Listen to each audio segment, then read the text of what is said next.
There comes a point in life when people begin to believe that certain things are impossible, not because they don't want them, but because doubt begins to whisper. They see a future they want, a goal they care about, or a version of life that feels out of reach. And the first question that shows up is, can I really do that? The mind is a powerful thing. When doubt enters the mind, it doesn't show up loudly. It shows up quietly. It reshapes how you see what's possible. Transportation into hesitation and opportunity into uncertainty. Once doubt settles in the mind, it begins to influence every decision that follows.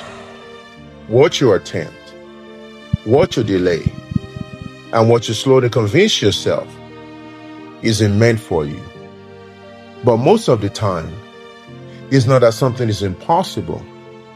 It comes down to one question. How badly do you want it?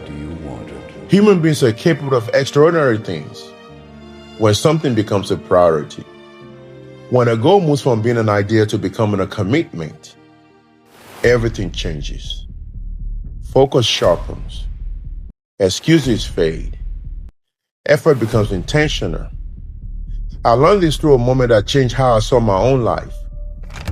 I walked into an open house once, just to look. And what I saw changed an assumption I had carried for years. Not because the house was glamorous, not because it belonged to someone famous, but because it belonged to someone ordinary.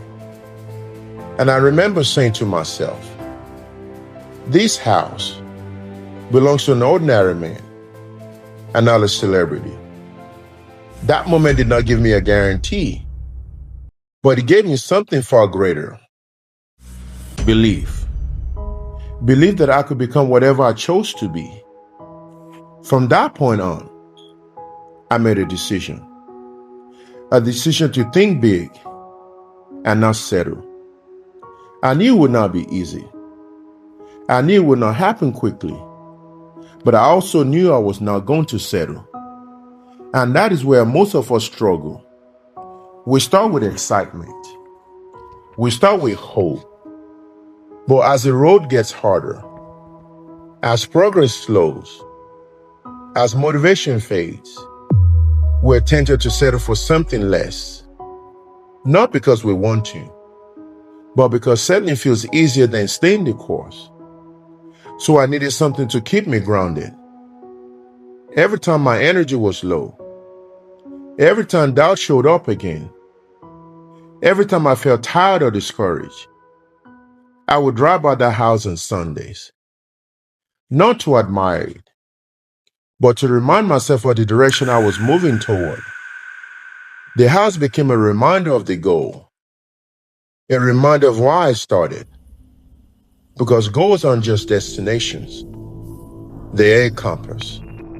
They give your mind somewhere to return when motivation runs low. They remind you where you're working toward when progress feels invisible. They help you refuse to settle when the road gets uncomfortable. Meaningful progress is rarely fast. Sometimes it takes years. Sometimes it requires patience you didn't think you had. Sometimes it demands consistency long after the excitement wears off. But focus compounds. Small intentional steps, repeated over time, quietly change outcomes. And eventually what once felt distant becomes achievable. Not because the road was easy, but because you stayed committed when it would have been easier to stop. So yes, anything is possible. But the real question is never whether something can be done.